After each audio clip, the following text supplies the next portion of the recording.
Assalamualaikum warahmatullahi wabarakatuh. Di video kali ini kita akan membahas tentang resume substansi akuntabel dan kompeten. Sebelumnya, perkenalkan nama saya Fertiana Nursafitri, peserta pelatihan dasar calon pegawai negeri sipil pemerintah Provinsi Sulawesi Selatan tahun anggaran 2023, angkatan 7, kelompok 1, nomor daftar hadir 17. Di video sebelumnya, kita telah membahas core values ASN yang pertama, yaitu berorientasi pelayanan. Di video kali ini, kita akan berfokus kepada core values ASN yang selanjutnya, yaitu akuntabel dan kompeten. Akuntabilitas adalah kewajiban untuk bertanggung jawab kepada seseorang atau organisasi yang memberikan amanat. Dalam konteks ASN, akuntabilitas adalah kewajiban untuk mempertanggungjawabkan segala tindak dan tanduknya sebagai pelayan publik kepada atasan, lembaga pembina, dan lebih luasnya adalah kepada publik. Berikut ini adalah pentingnya akuntabilitas. Pertama adalah menyediakan kontrol demokratis, yang kedua mencegah korupsi dan penyalahgunaan kekuasaan, yang ketiga, meningkatkan efisiensi dan efektivitas.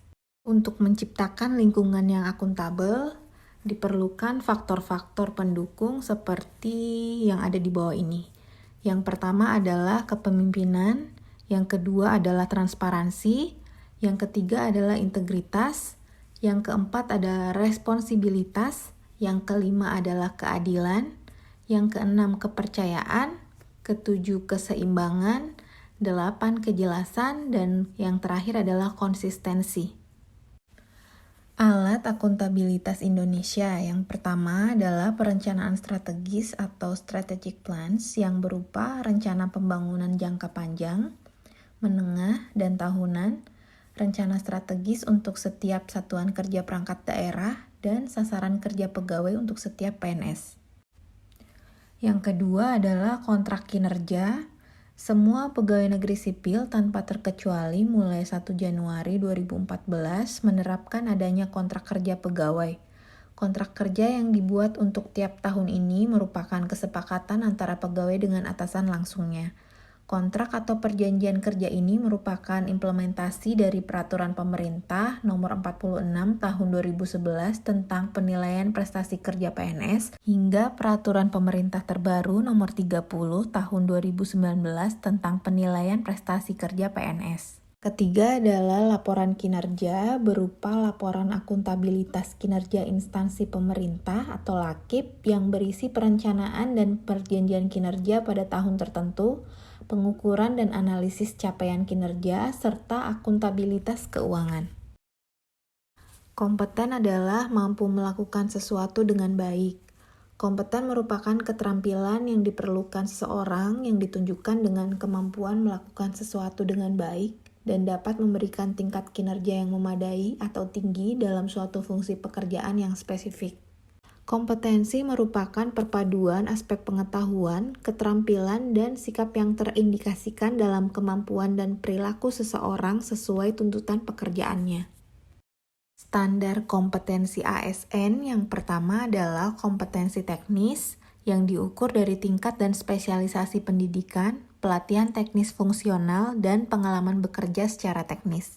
Yang kedua adalah kompetensi manajerial yang diukur dari tingkat pendidikan, pelatihan struktural atau manajemen, dan pengalaman kepemimpinan. Yang terakhir adalah kompetensi sosial kultural yang diukur dari pengalaman kerja berkaitan dengan masyarakat majemuk dalam hal agama, suku, dan budaya, sehingga memiliki wawasan kebangsaan.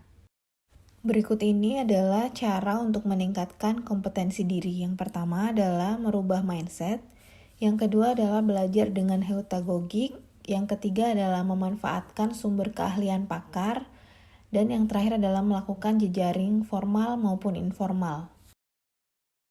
Prinsip pengembangan kompetensi ASN yang pertama adalah upaya peningkatan kompetensi yang dilakukan organisasi maupun individu melalui proses perencanaan, pelaksanaan, dan evaluasi sesuai dengan kebutuhan organisasi dan pegawai. Selanjutnya adalah setiap ASN memiliki hak dan kesempatan untuk mengembangkan kompetensi. yang mana diarahkan pada pengembangan kompetensi sesuai kebutuhan jabatan. Pengembangan kompetensi sebagai salah satu dasar dalam pengangkatan jabatan dan pengembangan karir. Kode etik akuntabel. Yang pertama adalah melaksanakan tugas dengan jujur, bertanggung jawab, cermat, disiplin, dan berintegritas tinggi. Yang kedua adalah menggunakan kekayaan dan barang milik negara secara bertanggung jawab, efektif, dan efisien. Yang ketiga adalah tidak menyalahgunakan kewenangan jabatan. Kode etik kompeten. Yang pertama adalah meningkatkan kompetensi diri untuk menjawab tantangan yang selalu berubah. Yang kedua adalah membantu orang lain belajar. Yang ketiga adalah melaksanakan tugas dengan kualitas terbaik. Demikian resume substansi akuntabel dan kompeten ini saya buat. Semoga bermanfaat. Terima kasih dan sampai jumpa di video selanjutnya. Wassalamualaikum warahmatullahi wabarakatuh.